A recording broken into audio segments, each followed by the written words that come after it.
2 დაღუპული, 1 მძიმე მდგომარეობაში.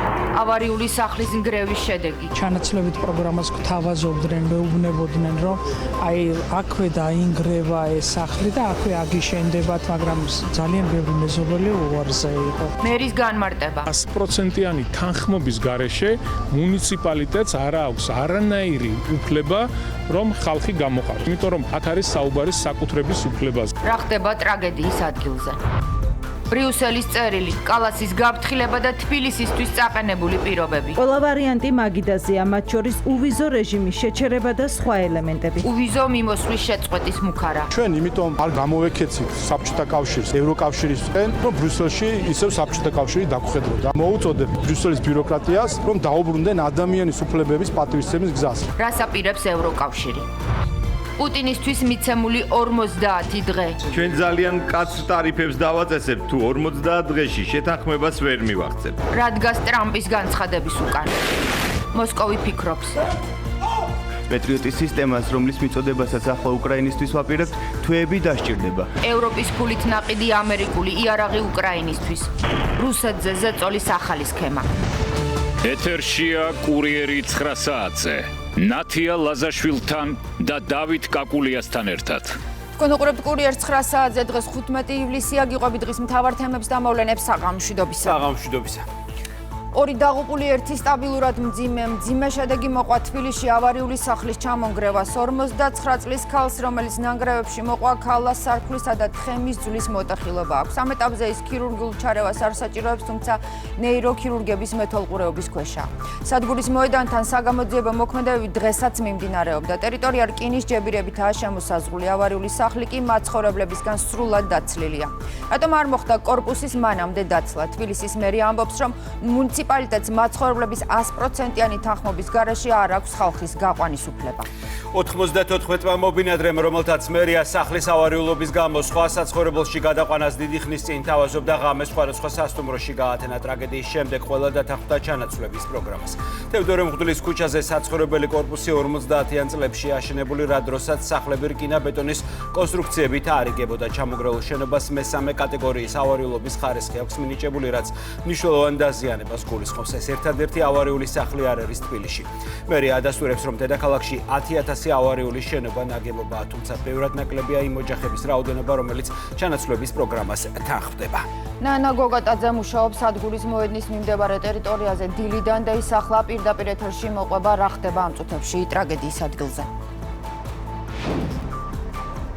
თევდორე მღვდლის 10 ნომერში საგამოძიებო მოქმედებები უკვე დასრულებულია, მუშაობა დაასრულეს ექსპერტებმაც და ამ წუთებში ტერიტორიაზე შედიან თბილსერვის ჯგუფის თანამშრომლები და მიმდინარეობს ტერიტორიის დასუფთავება. დღის მეორე ნახევრიდან უკვე აქ მცხოვრებ ადამიანებს ეტაპობრივად მიეცათ საცხოვრებელ კორპუსში შესვლის შესაძლებლობა, რათა საყოფაცხოვრებო ნივთები გამოეტანათ. ბუნებრივია, ეს პროცესი მიმდინარეობდა მეხანძრე მაშველების მეთვალყურეობის ქვეშ უსაფრთხოების ზომებიდან გამომდინარე. პროცესი უკვე დასრულებულია და ხვალ დილიდან ისევ განახლდება. ვიცით, რომ 94 ადამიანი, ანუ აქ მცხოვრები ყველა ადამიანი უკვე 10 სხვადასხვა სასტუმროშია გადანაწილებული და თითოეულ ოჯახთან ინდივიდუალურად მიმდინარეობს მოლაპარაკებები გამგეობის მხრიდან და მას შემდგომ, რაც ეს მოლაპარაკებები დასრულდება, უკვე გაირკვევა და გახდება ცნობილი თუ რა ბედიელი შენობას და როგორ განვითარდება მოვლენები. ვიცით, რომ შემთხვევა გრევა მოხდა გუშინ დღის მეორე ნახევარში, შედეგად გარდაიცვალა 2 ადამიანი, 1 კი ამ დრომდე ექიმების მეთვალყურეობის ქვეშ სამედიცინო დაწესებულებაში რჩება, მის სიცოცხლეს საფრთხე არ ემუქრება. თევდორე მღვდლის 10 ნომერში საგამოძიებო მოქმედებები დილიდან განახლდა საცხოვრებელ კორპუსში, სადაც ნგრევას 2 ადამიანის სიცოცხლე ემსხვერპლა. ექსპერტები მთელი დღის განმავლობაში მუშაობდნენ. ტერიტორია ამ დრომდე ყვითელი ლენტითაა შემოსაზღვრული. თავიდან მიწისძვრა გეგონებოდა და მე უცბად იყო ძალიან დიდი ხმაური ბრახუნი იყო. და მეგონა რომ რაღაცა ჩავარდა თითქოს სადარბაზოში ჩაიშალა კიბეები და ანუ მეშინოდა საერთოდ გამოსვლა და მე სამაშველო დამეხმარა და გამომიყვანეს.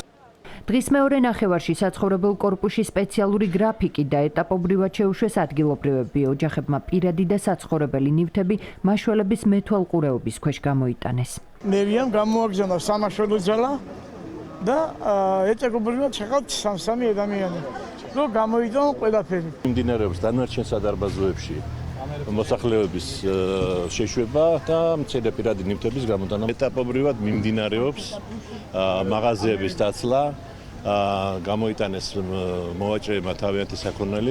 ჩამონგრეული შენობიდან გაყვანილია 94 ადამიანი, ისინი დიდუბის გამგეობამ 10 სხვადასხვა სასტუმროში დააბინავა. ადგილობრივები თავად დადასტურებენ, რომ კორპუსის ავარიულობის შესახებ ინფორმაცია ყველა მაცხოვრებელს ჰქონდა, თუმცა ოჯახების უმეტესობა მერიის ჩანაცვლებითი პროგრამით სარგებლობაზე უარი თავად განაცხადა. არაერთხელ იყო მოსული გამგეობიდანაც, მერიიდანაც, რომ ჩანაცვლებით პროგრამას გვთავაზობდნენ, გვეუბნებოდნენ, რომ აი აქვე დაინგრევა ეს სახლი და აქვე აგიშენდებათ და ჩვენ უზრუნველყოფთ, როგორც გუშინ მყესიარად გადაგვიყვანეს სასტუმროებში, დაგვაბინავეს, აი ესე გვიქირავებდნენ ბინას, მაგრამ ძალიან ბევრი მეზობელი უარზე იყო, სანამ არ მოხდა ეს უბედურება. ყველა იყო ინფორმირებული, რომ შენობა დაეცალოს, მაგრამ არავინ არ ესურვა გამოსვლა იქიდან. მაინც ცხოვრებული უნდა მომხდარიყო, არ შეიძლება ასეთი რაღაცა.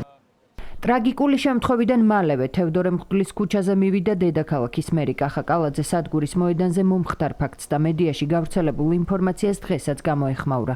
კიდევ ერთხელ განმარტა, რომ კორპუს ავარიულობის მესამე კატეგორიის ხარისხი აქვს. თბილისის მერის თქმით, გამგეობამ არაერთი შეხვედრა გამართა, თუმცა ჩანაცვლებაზე მოსახლეობის 100%-იანი თანხმობა ვერ მიიღო.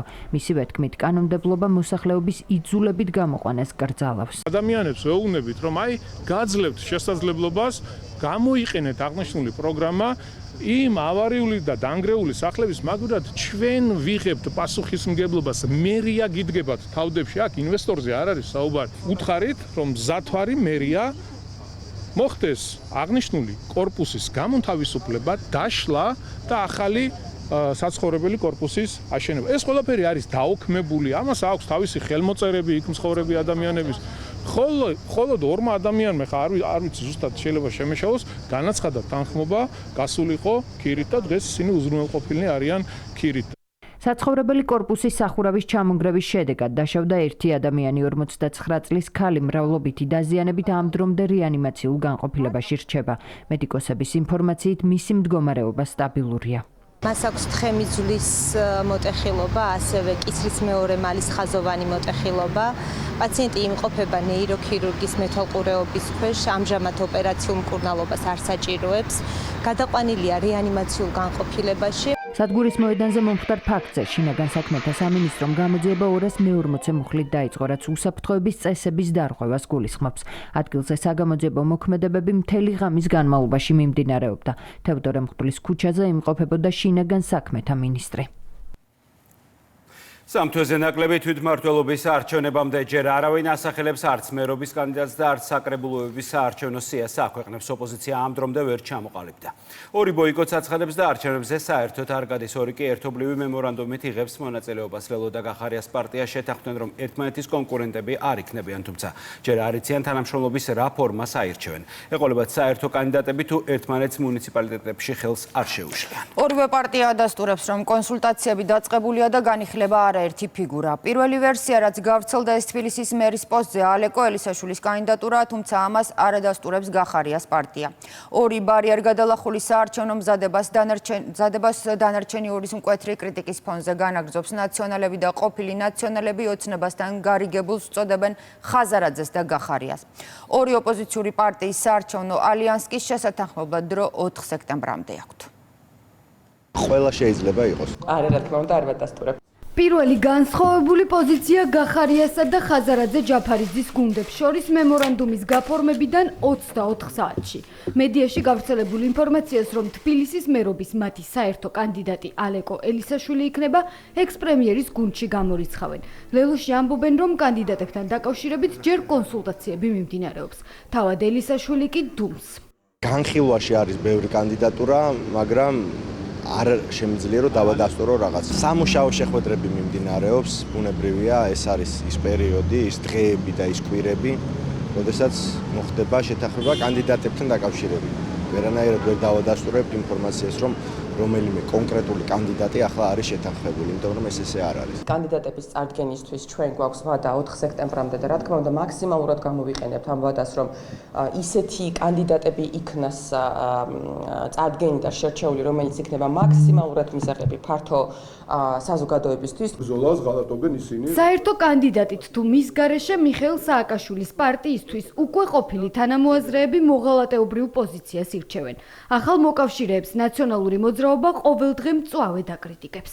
ორი ყველაზე ცუდი მაჩვენებლის მქონე პარტია რომ მიიღებს მონაწილეობას ამ სპეცოპერაციაში, როგორ მოიგებენ ხა? ნუ არ ვიცი, ვის თავის იდებილებენ, ხალხი გონია დებილი თუ რა, უკაცრავად მართლა ძალიან ხერხულია, აი რასაც ლაპარაკობენ, უბრალოდ დგანან და ესე უტიფრად იტყუებიან. ოპოზიციის ოპოზიციაში ვერ შევალთ. ამ არგუმენტით ლელო ნაციონალურ მოძრაობას არც ბრალდებებზე პასუხობს და არც კრიტიკაზე. გახარიას პარტიაში კი უკვე ყოფილი თანამოაზრეების პოზიციებს არასერიოზულად აღიქვამენ. ჩემთვის პირადად ანა ბუჩუკურისთვის ნაცმოს ისტერია არის ენერგიის წყარო. რაც უფრობებს იწილებს და ისტერიას გამართავს ნაცმოძრაობა, მე პირადად ამით მხოლოდ ენერგიას ვიღებ. ხელისუფლების შეფასებით ოპოზიციაში დაპირისპირება მათი ოპონენტების მძიმე მდგომარეობაზე მიანიშნებს.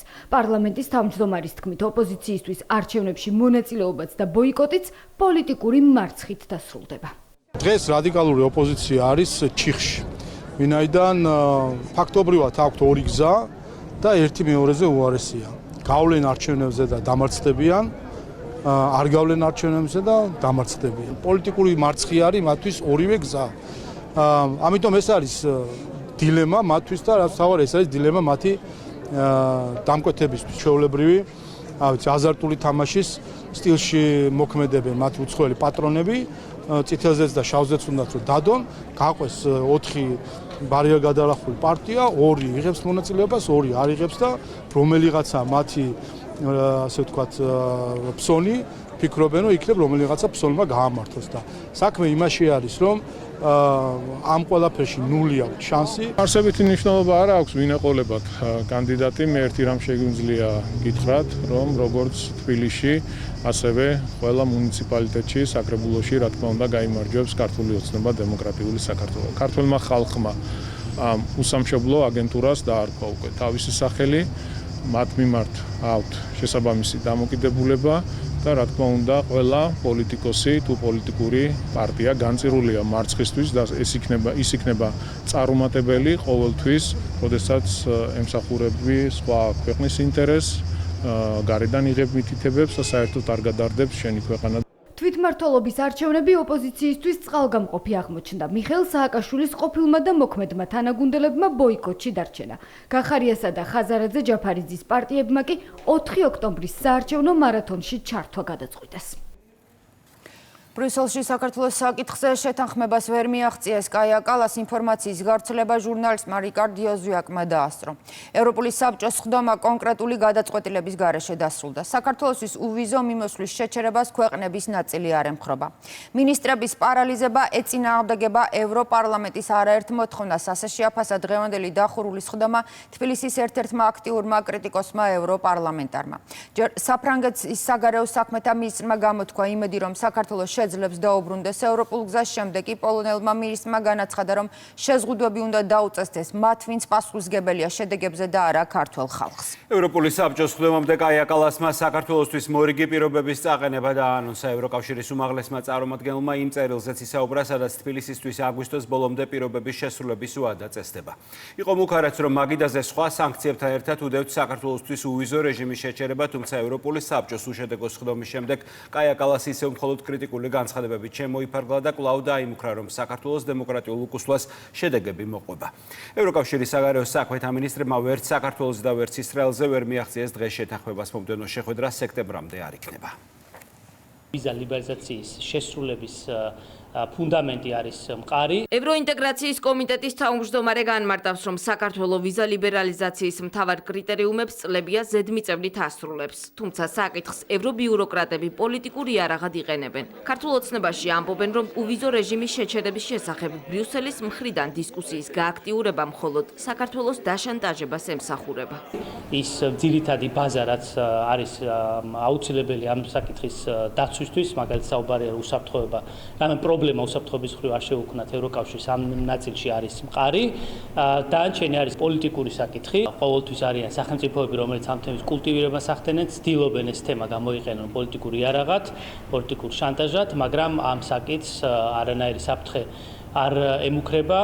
ჩვენ ხელისუფლება გააკეთებს ყველაფერს იმისთვის, რომ არანაირი კითხვის ნიშანი ამ თემასთან დაკავშირებით არ გაჩნდეს. ქართული ოცნების პოლიტიკის წინააღმდეგ საპასუხო ზომად ბრიუსელში, რომ ვიზა ლიბერალიზაციის შეჩერებას განიხილავდნენ, ეს კაია კალასმა ჯერ კიდევ საგარეო საქმეთა მინისტრების შეხვედრის დაწყებამდე განაცხადა. საბჭოს სხდომამდე კრიტიკული გზავნილებით აქტიურობდნენ ბალტიისპირეთის ქვეყნების წარმომადგენლებიც. თუმცა საბოლოო გადაწყვეტილების მისაღებად საჭირო 27-ვე წევრი ქვეყნის კონსენსუსი არ არის. ბრიუსელში შეთანხმება ვერც დღეს მიაღწიეს. უშედეგოდ დასრულებული სხდომის მიუხედავად კი ევროკომისარმა იგივე გაიმეორა. ქართული ოცნების თავდასხმა დემოკრატიაზე უფრო მძიმე ხდება. მინისტრებმა დღეს ევროკავშირის მიერ სამოქალაქო საზოგადოებისთვის გაწეული დახმარება შეაჯამეს და განიხილეს სხვადასხვა ვარიანტი, რისი გაკეთებაც შეგვიძლია. ეს მოიცავდა ვიზა ლიბერალიზაციის შეჩერებას, ასოცირების შეთანხმებას და სანქციებს.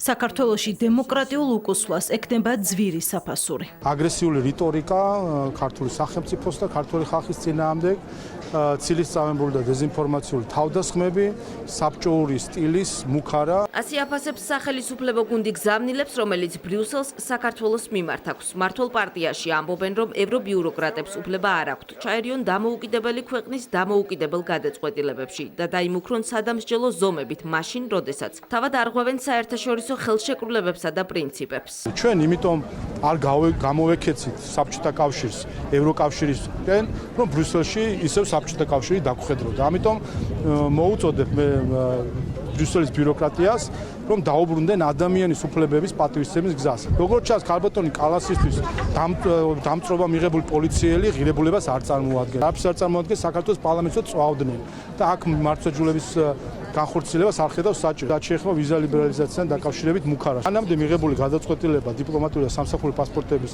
თან სავიზო მიმოსვლის შემოღებაზე, ეს არის დარღვევა 2010 წლის ხელშეკრულების. ამის ფონზე მსგავსი მუქარები და ამ ტონით საუბარი დამოუკიდებელ ხალხთან არ არის გასაკვირი. ევროკავშირის საგარეო საქმეთა მინისტრები საქართველოსთან დაკავშირებით კონკრეტულ გადაწყვეტილებებზე, რომ ვერ შეთანხმდებოდნენ ამას, რიკარდ იოზვიაკის შეხვედრის დასრულებამდეც წერდა. თუმცა საპირისპიროს მოლოდინი ჰქონდა ოპოზიციას, რომლის ნაწილიც ბრიუსელს მხარდაჭერას ადგილიდან, ნაწილი კი თბილისიდან წერილობით სთხოვდა. ევროკავშირის ერთიან ქმედებას ეწინააღმდეგება უნგრეთის ხელისუფლება ორბანის ხელმძღვანელობით. იქ მიდის პროცესი იმისათვის, რომ ეს წინააღმდეგობა დაიძლიოს. ევროკავშირს აქვს თავისი ასე ვთქვათ გზები, როგორ გადაწყვიტოს ეს საკითხები. ზოგადად ევროკავშირის ბიუროკრატია რა თქმა უნდა რთული სისტემა, იმიტომ რომ ეს არ არის ერთი და ორი სახელმწიფო, ხო, საუბარი არის 27 დამოუკიდებელ სახელმწიფოზე. მნიშვნელოვანია არ მოხდეს დამატებით შეზღუდვა საქართველოს მოქალაქეებისთვის. უმრავლესობის განცხადებით, ბრიუსელში მიმდინარე პროცესები ადასტურებს, რომ კონკრეტული ძალები დღის წესრიგიდან არ ხსნიან საქართველოზე უსაფუძვლო თავდასხმებს. ქართული ოცნების წარმომადგენელთა თქმით, უსამართლო დამოკიდებულება გრძელდება, რასაც კონკრეტული მიზეზები აქვს. ყველას კარგად გვახსოვს კანდიდატის სტატუსის მინიჭების დაგვიანება, შემდეგ მოლაპარაკებების არ გახსნა. ეს ხომ ყველაფერი არის აი ამ არარჩეული ბიუროკრატების ბოროტი ინსტრუმენტი ხელში. ჩვენი ქვეყნის სუვერენიტეტით, ჩვენი საზოგადოების კეთილდღეობით, ჩვენი სამშვიდობო პოლიტიკით არავისთან არ ვივაჭრებთ და არავისთან კომპრომისებზე არ წავალთ. ქართული ხალხის დასჯილდობას, რომლებმაც არ აირჩიეს კონკრეტულად იმ deep state-ის თუ გლობალური ომის პარტიის სასურველი პოლიტიკური ძალა და არ მოიყვანეს ხელისუფლებაში კოლექტიური ნაცმოძრაობა, ამიტომ რომ ცდილობენ ხალხის დასჯას, ეს კატეგორიულად მიუღებელი. ევროკავშირის მინისტრთა საბჭოს შეხვედრას წინ უძღოდა 17 ევროპული ქვეყნის საგარეო საქმეთა მინისტრებისა და ევროკავშირის უმაღლესი წარმომადგენლის წერილიც. მართველი პარტია დიალოგისთვის მზაობას გამოთქვამს ნებისმიერ სახელმწიფოსთან, რომელსაც საქართველოსთან სამართლიანი თანამშრომლობის სურვილი ექნება. უკრაინისთვის განკუთვნილი იარაღის დიდი პარტია, მათ შორის პეტრიოტი და ატაკამსის ბალისტიკური რაკეტა პირველ ეტაპზე 10 მილიარდი დოლარის ღირებულების შეიარაღება, ასევე 100%-იანი მეორადი გადასახადი რუსულ ექსპორტზე და პუტინისთვის წაყენებული 50 დღიანი ვადა. დონალდ ტრამპი გააბრას და ნატოს გენერალურ მდივანთან ერთად გუშინ გაკეთებული განცხადებები მოსკოვისთვის ნიშანია, რომ ამერიკის პრეზიდენტის მოთმინების ლიმიტი იწურება. და ანონსებული სანქციები რუსეთს სერიოზულად დაარტყამს, რადგან გაზის და ნავთობის ექსპორტის წილი ფედერალურ ბიუჯეტში დაახლოებით 40-50%-ია. პუტინი ჯერ დუმს. კრემლი კი აცხადებს, რომ ტრამპის განცხადება სერიოზულია და ანალიზისთვის დრო სჭირდებათ. მოსკოვის ფიქრისთვის და ცეცხლის შეწყვეტისთვის დრო თითქმის 2 თვე აქვს, თუმცა ამასობაში უკრაინას შესაძლოა დასავლური იარაღით გადაივსოს. ტრამპს მრავალმხრივი გათვლა აქვს. პუტინს 50 დღიან ვადას აძლევს და მიანიშნებს, რომ კიევს ისეთ იარაღს მისცემს, რითაც ის მოსკოვს და პეტერბურგს მისვდება. ეს შეიძლება იყოს ტომაჰავკის ტიპის ფრთოსანი რაკეტაც, რომელიც ამერიკამ ირანის წინააღმდეგ გამოიყენა. რუსეთზე ზეწოლის ახალი სქემა ვაშინგტონისთვის თან ეკონომიკურად მომგებიანია. ამერიკულ შეარაღებას უკრაინისთვის ევროპა იყიდის და მილიარდები ამერიკის ბიუჯეტში შევა. შექმნილ ვითარებაში ეს აწყობს ევროპის ქვეყნებსაც, რადგან კონტინენტზე მიმდინარე თითქმის 4 წლიან ომში რუსეთთან პირისპირ უშუალოდ ისევ უკრაინა იქნება. ჩვენ ძალიან მკაცრ ტარიფებს დავაწესებთ თუ 50 დღეში შეთანხმებას ვერ მივაღწევთ. დაახლოებით 100%-იან ტარიფებს, მეორად ტარიფებს. თქვენ იცით რას ნიშნავს ეს? ნატოს გენერალურ მდივანთან შეხვედრისას დონალდ ტრამპმა რუსეთის პრეზიდენტის მიმართ უკმაყოფილება არ დამალა და მკაცრი ზომების გატარებაც დაანონსა. მოგვიანებით შეერთებული შტატების პრეზიდენტმა იმაზეც ისაუბრა, რომ პუტინი მშვიდობის მიღწევაზე მხოლოდ საუბრობს და საპირისპიროს აკეთებს. იმედგაცრუებული ვარ პუტინით, მაგრამ მასთან ურთიერთობა ჯერ არ დამისრულებია. 4-ჯერ გქონდა შეთანხმება, შემდეგ კი სახლში მიდიხარ და ხედავ, რომ კიევში მოხუცებულთა თავშესაფარს თავს დაესხნენ. რა ჯანდაბისთვის იყო ეს ყველაფერი? შესანიშნავი საუბარი გვაქვს. ვამბობ, კარგია, ვფიქრობ, რომ დასრულებასთან ახლოს ვართ და შემდეგ ის კიევში შენობას ანგრევს. დონალდ ტრამპი თანახმა ამერიკამ ნატოს გავლით მაღალ ტექნოლოგიური საბრძოლო იარაღი უკრაინას მიაწოდოს. შტატების პრეზიდენტის განმარტებით იარაღის ფასს ნატოს წევრი ქვეყნები გადაიხდიან. საუბარია უკრაინისთვის პეტრიოტის ტიპის საჰაერო თავდაცვის სისტემების მიწოდებაზე. მართალია დონალდ ტრამპი დარწმუნებულია, რომ იარაღი უკრაინას ძალიან სწრაფად უნდა გადაეცეს, თუმცა გერმანიის თავდაცვის მინისტრმა, რომელიც ვაშინგტონში ამერიკელ კოლეგას შეხვდა, თქვა, რომ იარაღის უკრაინისთვის გადაცემას გარკვეული დრო დაჭირდება.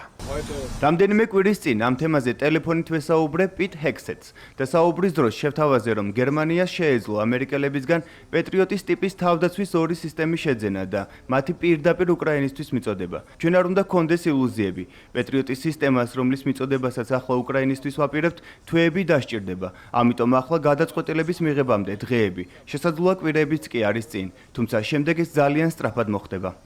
ამერიკის პრეზიდენტის პოლიტიკას უკრაინის შეიარაღების გაძლიერების საკითხში მხარს უჭერს ნატოს გენერალური მდივანიც. მარკ რუტეს განცხადებით, ევროპელებისა და ამერიკელების შეთანხმება რუსეთისთვის ძლიერი გზავნილია. დღეს თუ პეკინში, დელიში ან ბრაზილიაში ხართ, შეიძლება დაგჭირდეთ ვლადიმერ პუტინთან დაკავშირება და თქმა. მეგობარო, ჩვენ კვლავ ვყიდულობთ თქვენგან ნივთებს, მაგრამ სერიოზულად უნდა მოეკიდოთ ამ მოლაპარაკებებს ცეცხლის შეწყვეტის ან სამშვიდობო შეთანხმების შესახებ. წინააღმდეგ შემთხვევაში ჩვენ დავზარალდებით და მეორადი სანქციებით, რომლებიც პირდაპირ გავლენას მოახდენს რუსეთზე. ეს მართლაც მნიშვნელოვანია და ჭკვიანურად არის მოფიქრებული პრეზიდენტის მიერ. დღეს პუტინი ამერიკის პრეზიდენტისა და ევროპელებისგან ისმენს, რომ ჩვენ ყველაფერს გავაკეთებთ იმისთვის, უკრაინა მაქსიმალურად ძლიერი იყოს. დონალდ ტრამპის მზაობას უკრაინას მეტი იარაღი მიაწოდოს უკვე მოყვა პასუხი რუსეთისგან. უშიშროების საბჭოს ხელმძღვანელის მოადგილე დმიტრი მედვედევმა სოციალურ ქსელში დაწერა, რომ ტრამპმა კრემლს თეატრალური ულტიმატუმი წაუყენა, რაც მოსკოვს არ ადარდებს. სერგეი ლავროვმა კი პირდაპირ განაცხადა, რომ ამერიკის პრეზიდენტი ევროკავშირისა და ნატოს ზეწოლის ქვეშაა. хотим понять, что стоит за... გსურს გავიგოთ, რა დგას ამ განცხადების უკან. 50 დღე, ადრე 24 საათი იყო 100 დღეც. ყველამ გამოვიარეთ ეს და ნამდვილად გვინდა გავიგოთ, რა ამოძრავებს ამერიკის შეერთებული შტატების პრეზიდენტს. ცხადია, რომ ის უზარმაზარი, მე ვიტყოდი, უღირსი ზეწოლის ქვეშა ევროკავშირისა და ნატოს ამჟამინდელი ხელმძღვანელობის მხრიდან, რომლებიც უცერემონიოდ უჭერენ მხარს ზელენსკის მოთხოვნას, გააგრძელონ მისი თანამედროვე, მათ შორის თავდასხმითი იარაღით, მომარაგება დასავლეთის ქვეყნებში გადასახადის გადამხდელებისთვის, სულ უფრო და უფრო დიდი ზიანის მიყენების ხარჯზე. პეტრიოტებთან ერთად ამერიკული მხარე უკრაინისთვის შორ მანძილზე მოქმედი ფრთოსანი რაკეტების ტომაჰავკების გადაცემის შესაძლებლობასაც განიხილავს. ამის შესახებ ამერიკული პრესა წერს. მედიის ცნობით, ტრამპი რუსეთის წინააღმდეგ უფრო აგრესიული მოქმედებების მომხრეა. ამ ფონზე სიმპტომატურია სატელეფონო საუბარი ზელენსკისა და ტრამპ შორის, რომლის შესახებ დამატებითი დეტალები Financial Times-მა გამოაქვეყნა. გამოცემის ცნობით, შტატების პრეზიდენტმა ზელენსკის პირდაპირ კითხა, შეუძლია თუ არა უკრაინას მოსკოვს ან სანქტ-პეტერბურგს დაარტყას. უკრაინის პრეზიდენტმა კი საპასუხოდ ამერიკელ კოლეგას უთხრა, რომ კიევი ამისთვის მზადაა, თუ ვაშინგტონი იარაღს მიაწოდებს. საქართველოდან უცხო ქვეყნის 26 მოქალაქე გააძევეს. მათ შორის არიან ინდოეთის, ყირგიზეთის, ირანის, რუსეთის, პაკისტანის, თურქმენეთის და თურქეთის მოქალაქეები. ამის შესახებ განცხადება დღეს შინაგან საქმეთა სამინისტრომ გაავრცელა.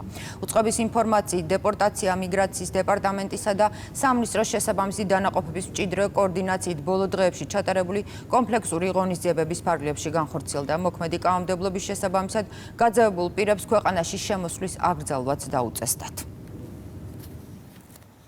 ინტერნეტ აპლიკაციით გამოწერილი 429 აბის სუბოტექსი ოპერატიული ინფორმაციის საფუძველზე პოლიციამ თბილისში 59 წლის მამაკაცი იმ დროს დააკავა, როდესაც ის საქართველოში გამოწერილი განსაკუთრებით დიდი ოდენობით ნარკოტიკის ასაღებად მიდიოდა. დაკავებული დუმს სამართალდამცველები კი ეჭვობენ, რომ ამ რაოდენობის სუბოტექსი დაკავებულს რეალიზაციისთვის სჭირდებოდა. გამოძიება გრძელდება, რაც იმას ნიშნავს, რომ დიდი ოდენობით ნარკოტიკების შეძენა შენახვის ფაქტზე დამნაშავე პირთა წრე შესაძლოა გაიზარდოს. 429 აბის სუბოტექსი და აბის ნატეხები ნარკოდანაშაულის საქმის მთავარი მტკიცებულებებია. განსაკუთრებით დიდი ოდენობით ნარკოტიკის შეძენა შენახვის მცდელობისთვის 47 წლის მამაკაცია დაკავებული. კურიერის ინფორმაციით, ახალგაზრდა კაცმა სუბოტექსი ინტერნეტ აპლიკაციით შეიძინა. ნარკოტიკის ასაღებად მის სულს კი პოლიციამ ხელბორკილები ადგილზევე დაადო. ირკვევა, რომ დაკავებამდე რამდენიმე წუთით ადრე სამართალდამცველებმა ნარკოდანაშაულის ფაქტზე ოპერატიული ინფორმაცია მიიღეს. 47 წლის მამაკაც გამოძიება 429 აბის სუბოტექსის და აბის ნატეხების შეძენა შენახვის მცდელობას ედავება, თუმცა არ არის გამორიცხული ნარკოტიკის დიდი რაოდენობა ბრალდებულს რეალიზაციისთვის შეეძინა. კურიერის ინფორმაციით, სამართალდამცველებმა ახალგაზრდა კაცის ბინა გაჩხრიკეს და სხვადასხვა სახის ნივთმტკიცებები ამოიღეს. რისთვის სჭირდებოდა განსაკუთრებით დიდი ოდენობით სუბოტექსი ბრალდებულს, ამას გამოძიება დაადგენს. ამ ეტაპზე 47 წლის მამაკაცი დუმილის უფლებას იყენებს. ჩემი დაცვის ქვეშ ყოფი დააკავეს თბილისში. მას ბრალად წარედგინა ნარკოტიკული საშუალების, ბუპრენორფინის, განსაკუთრებით დიდი ოდენობით შეძენა შენახვის მცდელობა. ჩემი დაცვის ქვეშ ყოფი იყენებს კანონით მინიჭებულ დუმილის უფლებას. კურიერის ინფორმაციით, დაკავებული გამოძიებასთან თანამშრომლობს. არ არის გამორიცხული 429 აბის სუბოტექსის საქმეზე დაკავებულთა რიცხვი კიდევ გაიზარდოს. ნარკოდანაშაულის საქმეზე გამოძიება ინტენსიურად გრძელდება. პროკურატურის ინფორმაციით, ბრალდებულმა ნარკოტიკის საზღვარგარეთ შეიძინა. საქართველოს პროკურატურამ განსაკუთრებით დიდი ოდენობით ნარკოტიკული საშუალების უკანონო შეძენა შენახვის მცდელობის ფაქტზე ერთ პირს ბრალდება წარუდგინა. შინაგან საქმეთა სამინისტროს მიერ ჩატარებული გამოძიებით დადგინდა, რომ ბრალდებულმა საზღვარგარეთ შეიძინა განსაკუთრებით დიდი ოდენობით 429 აბი ნარკოტიკული საშუალება სუბოტექსის, შემდეგ კი ამანატში შენიღბულად განათავსა და საქართველოში ფოსტით გამოაგზავნა.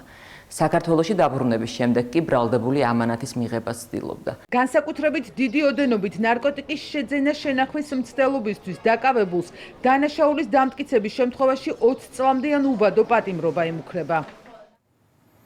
ქართული მეწარმეების ხელშეწყობის კიდევ ერთი პროგრამა ექსპო გრანტი აწარმოეს საქართველოს მორიგი ახალი მიმართულებაა, რომელიც საქართველოში რეგისტრირებული ბიზნეს საერთაშორისო გამოფენებში მონაწილეობის საშუალებას აძლევს. შედეგად ქართველ მეწარმეებს საკუთარი პროდუქციის პრეზენტაცია ათეულობით ქვეყანაში შეუძლიათ. სახელმწიფო ხარჯების 60-90%-ს ანაზღაურებს. ექსპო გრანტი ექსპორტზე ორიენტირებულ თითქმის ყველა სექტორს მოიცავს, მათ შორისაა საკვები და სასმელი პროდუქცია, მოდის ინდუსტრია, სამშენებლო მასალები და IT მიმართულება. ქართულ კომპანიებს აქვს შესაძლებლობა ყველა სტრატეგიულ ბაზარზე მიიღონ მონაწილეობა, სადაც მათ უნდათ გამოფენაში მონაწილეობა. 200-ზე მეტი ქვეყანა და 100-მდე საერთაშორისო გამოფენა, რომელშიც მონაწილეობა აწარმოეს საქართველოში პროგრამის ინდივიდუალური ექსპო გრანტის დახმარებით 60-ზე მეტმა მეწარმემ უკვე მიიღო. ექსპორტის ზრდის სტიმულირებისთვის უწყებამ გრანტების გაცემა 2024 წელს დაიწყო. პროგრამის მიხედვით ბიზნეს სუბიექტებს შეუძლიათ თავად აირჩიონ მათთვის საინტერესო საერთაშორისო ფორუმი სახელმწიფო კი მონაწილეობისთვის საჭირო ხარჯების 90%-ს გრანტის სახით აანაზღაურებს. მომართვიანობა არის ძალიან მაღალი, იმიტომ რომ უკვე გვაქვს 99 დაფინანსების ფაქტი, 60-ზე მეტი უნიკალური ქართული კომპანია და 20-ზე მეტი საერთაშორისო ქვეყანა და ბაზარი. ერთი წლის ჭრილში ეს საკმაოდ მაღალი მოცემულობაა და მომართვიანობა გრძელდება, თან გრძელდება ძალიან აქტიურად. ჩვენ წლის ბოლომდე ველით რომ მინიმუმ დაახლოებით 30 თანადაფინანსების ფაქტი კიდევ იქნება. შუბუსუ კოლორპაკი ერთ-ერთია იმ კომპანიებიდან, რომლებმაც ინდივიდუალური ექსპო გრანტით უკვე ისარგებლეს. კომპანიის მენეჯმენტში ამბობენ, რომ მათი პროდუქციის საექსპორტო ბაზარი კავკასიის რეგიონის ქვეყნები და ევროკავშირია. აწარმოეს საქართველოში პროგრამის დახმარებით კი მათი თქმით, არსებული საექსპორტო პოტენციალის გაზრდისა და ახალი ბაზრების ათვისების შესაძლებლობა ეძლევათ. კომპანია გავიდა გამოფენა პროვაინსზე გერმანიაში, დუსელდორფში.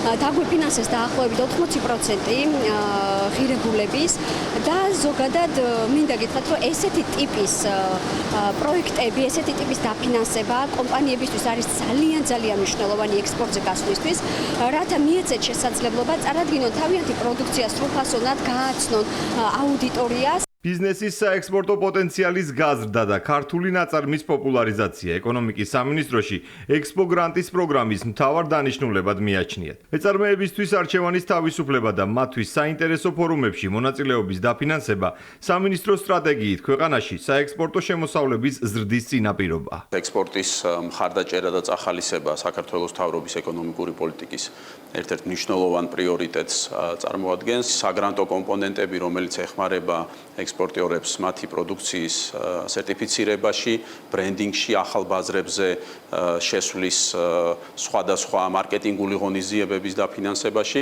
ძალიან მნიშვნელოვან კომპონენტს წარმოადგენს, რა თქმა უნდა, საერთაშორისო სავაჭრო გამოფენებში მონაწილეობა. ექსპო გრანტის პროგრამის ფარგლებში სახელმწიფო მეწარმეების სტიმულირებისთვის მილიონ ლარამდე უკვე დახარჯა. საკვები, სასმელი, საფეიქრო და მოდის ინდუსტრია, IT სექტორი. ეს ამ დროისთვის წამყვანი მიმართულებებია. დაინტერესებულ მეწარმეებს გრანტის შესახებ ინფორმაციის მიღება და განცხადების შევსება ექსპორტიორთა პლატფორმაზე შეუძლიათ.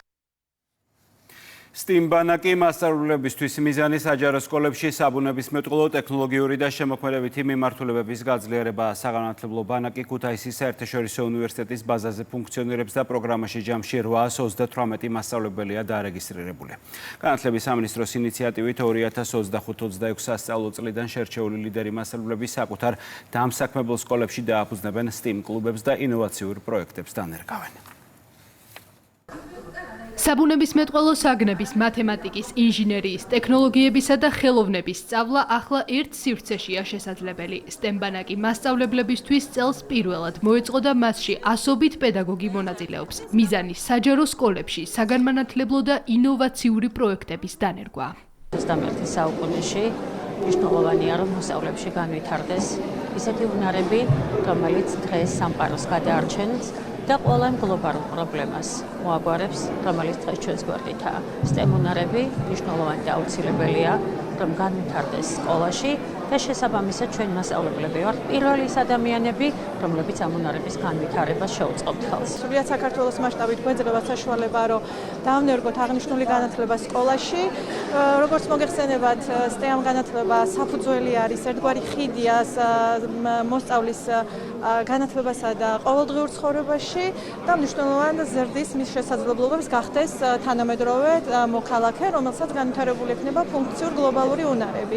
პროექტი ქუთაისის საერთაშორისო უნივერსიტეტის ბაზაზე ხორციელდება. საგანმანათლებლო დაწესებულებაში ამბობენ, რომ STEM პროფესიების განვითარება მათი მთავარი პრიორიტეტია. პროექტი გულისხმობს სასკოლო განათლებაში ისეთი პროფესიების სწავლების გაძლიერებას, რომელშიც ჩვენ უნივერსიტეტს აქვს განსაკუთრებული პრიორიტეტი. ეს არის STEM პროფესიები, სამედროვე ტექნოლოგიები, საბუნებისმეტყველო მეცნიერებები, ინოვაციები, სადაც ჩვენი უნივერსიტეტი არის ერთ-ერთი წამყვანი უნივერსიტეტი, ჩვენი უნივერსიტეტის დაფუძნების იდეაში დევს სწორედ ამ პროფესიების გაძლიერება. აქედან გამომდინარე, ჩვენთვის პრიორიტეტია თანამშრომლობა სკოლებთან.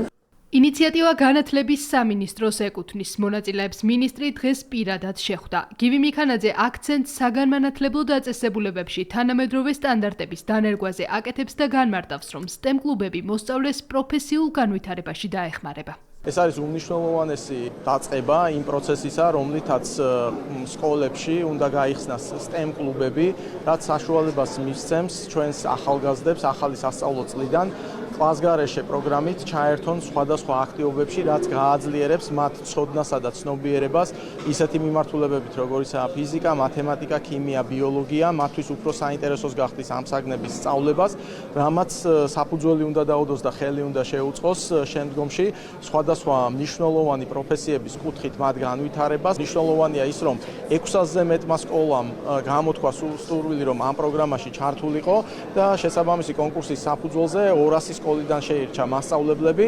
STEM პროგრამა ქუთაისში 2 ეტაპად ტარდება. მეორე ნაკადისთვის ბარაკი 18 ივლისის ჩათვლით იმუშავებს. STEM კლუბში 1000-მდე პედაგოგია დარეგისტრირებული.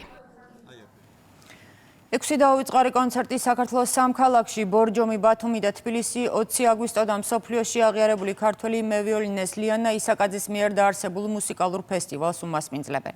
ღამის სერენადებზე ქართველი და უცხოელი კლასიკოსების ნაწარმოებები შესრულდება, მათ შორის ლეგენდარული ენიო მორიკონეს მუსიკა, რომელსაც კომპოზიტორის მესაყვირე ნელო სალცა დაუკრავს. ფესტივალის ფარგლებში ახალგაზრდა მუსიკოსებისთვის მასტერ-კლასებიც გაიმართება.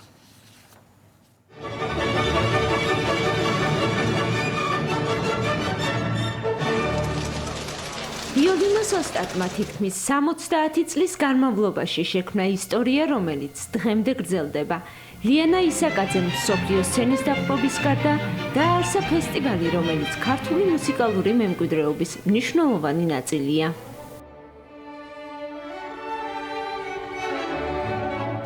მუსიკალური ფესტივალი ღამის სერენადები ყოველწლიურად მსოფლიო კლასიკური მუსიკის ვარსკვლავებს მასპინძლობს. 2025 წლის პროგრამა უკვე ცნობილია. საერთაშორისო ფესტივალი ღამის სერენადები წელსაც მრავალფეროვან პროგრამას თავაზობს მაყურებელს. ტრადიციულად გალა კონცერტით გავიხსნებით ბორჯომში 20 აგვისტოს, შემდეგ მაყურებელს ელოდება ბათუმი 3 ძალიან განსხვავებული კონცერტით. ჩამოდის ნელო სალცა პირველად საქართველოში, რომელიც წარსდგება მაყურებლის წინაშე კონცერტით. ქართველი და მსოფლიო კლასიკოსების ნაწარმოებები საქართველოს სამ ქალაქში შესრულდება.